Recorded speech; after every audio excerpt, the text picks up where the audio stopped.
सर्वेभ्यो नमो नमः। समस्त प्रणाम।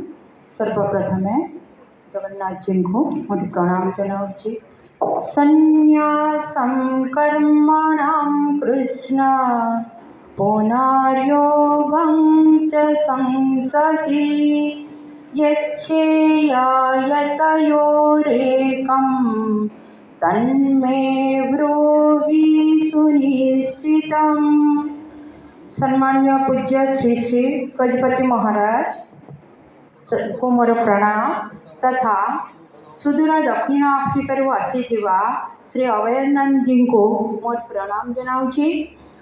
आज जो सुंदर कार्यक्रम रे गजपति महाराज आसी एठारे उपस्थित होई समस्त श्रुति वृंदों को तांकर छात्र छात्री मानू जो उपदेश गुड़ाक दे गले अधा चित्र खंडिया चित्र पूरा चित्र सुख आ दुखर भारे से जो आम छात्र छात्री मान जनईदे मु भावी निश्चित रूपे आम छात्र छात्री मैंने हृदयग्राम करेंगे आउ भविष्य में चिंता भी करेंगे।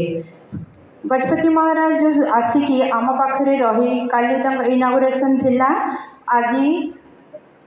आज आमर युवक को जो अभिवादन देले तेणुक मुझे अशेष अशेष धन्यवाद जनाऊँगी।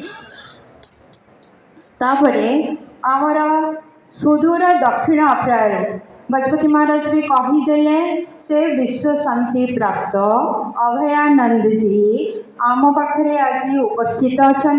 काली मुझर कार्यक्रम भी एटेंड उपस्थित रही थी। बहुत सुंदर भाव ज्ञान भंडार आज किसी आम छात्र छात्री मानू अर्पण करेंगे। से ही ज्ञान भंडार मु निश्चय आशा करुँची मो छात्र छात्री मैंने एटार उपस्थित जो मैंने भी अच्छा निश्चित रूप से जीवन में सफल होगापाई काम करेंगे। शेष मो बहुत धन्यवाद जनाऊँगी स्वामीजी। आमर ब्रह्मपुर चिन्मय मिशन सिटी सेंटर स्वामीजी सदाशिवानंद जी को मोर बहुत बहुत धन्यवाद।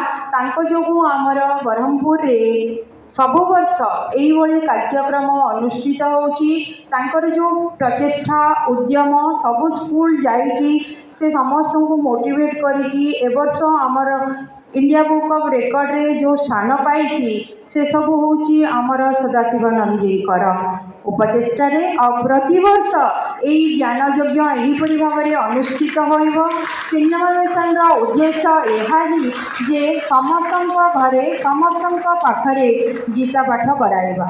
गीता समस्ते जानते स्वयं भगवान मुखर निश्चित बाणी यही कार्य अशेष अशेष धन्यवाद जनाऊँगी।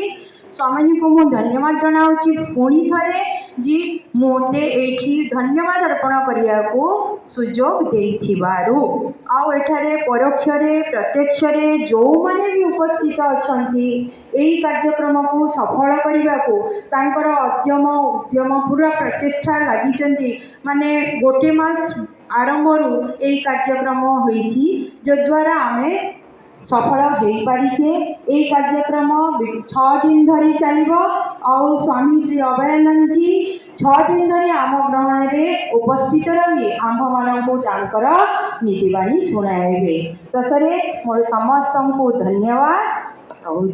मो डीएवी पब्लिक स्कूल शिक्षक विलासिनी दास पुणी समस्त को धन्यवाद जनाऊँ।